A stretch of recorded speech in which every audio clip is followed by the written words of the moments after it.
1952ला जन्माला आलेल्या पक्षाला 2026 मध्ये पोरं भाड्याने घ्यावी लागतायत. भाजपातल्या आयारामांवर ठाकरे बंधूंचा हल्लाबोल. नाशिकमधील पहिल्या सभेतनं समाचार.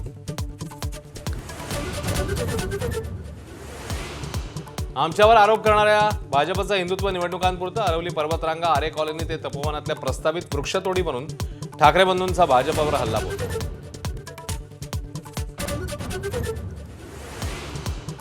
मुंबईत जन्माला आले म्हणून यांना हार फुलं घालायची का? मुख्यमंत्री फडणवीसांची ठाकरे बंधूंवर टीका. तर घरच्यांनी घरच्यांसाठी केलेली आणि घेतलेली मुलाखत म्हणत ठाकरे बंधूंची खिल्ली.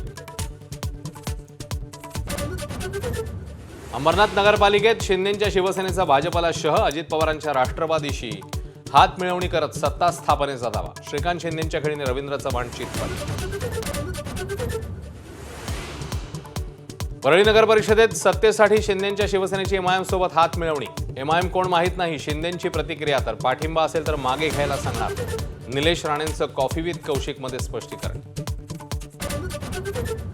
पिंपरी चिंचवडमध्ये अजित पवार विरुद्ध महेश लांडगे संघर्ष विकोपाला. अजित पवारांवरील टीकेला रोहित पवारांकडून उत्तर. काकांच्या बचावासाठी पुतण्या मैदानात. मुंबईच्या प्रतीक्षानगरमधल्या वॉर्ड क्रमांक 73 मध्ये परस्पर विरोधी घोषणांनी परिसर दणाणला. 50 खोके एकदम ओके. केळुसकरांच्या कार्यकर्त्यांची घोषणाबाजी. तर गली गली में शोर है, एबी फॉर्म चोर है. शिंदेंच्या शिवसेनेने केळुसकरांची दुखरीनच दाबली.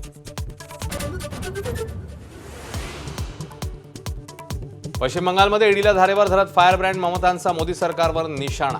ईडीच्या कारवाईविरोधात ममतांकडून ईडी विरोधातच 2 एफआयआर दाखल. पक्षाची कागदपत्र पळवल्याचा केंद्रावर गंभीर आरोप. एबीपी माझा, उघडा डोळे बघा नीट.